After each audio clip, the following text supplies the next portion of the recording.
हम सब से बहुत आगे है। अब जब उन्होंने ओरहान गाजी सीरीज़ बनाने का फैसला किया है तो दुनिया के करोड़ों मुसलमान इस सीरीज़ से अपनी पहचान और इतिहास को जोड़ते हैं। दोस्तों, आज यूट्यूब, ट्विटर, फेसबुक और इंस्टाग्राम पर देखें तो ओरहान गाजी का नाम ट्रेंड कर रहा है। इंडिया और पाकिस्तान के यूट्यूबर्स इस पर रोज़ नए नए विश्लेषण करते हैं।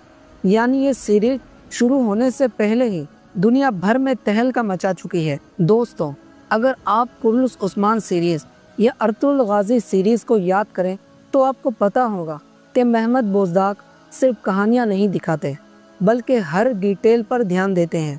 कॉस्ट्यूम्स उस दौर के असली तुर्की योद्धाओं की तरह बनाए जाते हैं। लोकेशंस असली किलों, जंगलों और मैदानों में शूटिंग की जाती है।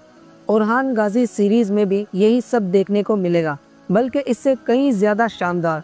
दोस्तों, अब हम आखिर में आपसे यही पूछना चाहते हैं, क्या आप तैयार हैं इस नई सीरीज़ के लिए? क्या आपको लगता है कि बुराक ओज़्तिवित को दोबारा स्क्रीन पर आना चाहिए या ये रोल किसी और नए हीरो को मिलना चाहिए ताकि ओरहान गाजी पर पूरा ध्यान केंद्रित हो सके? आपकी राय हमारे लिए बहुत अहम है। कमेंट्स में ज़रूर लिखें आप किस एक्टर को उस्मान गाजी के रोल में देखना पसंद करेंगे।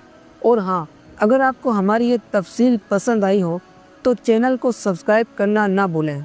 बेल आइकन दबाएं ताकि हर नई अपडेट आप तक सबसे पहले पहुँचे।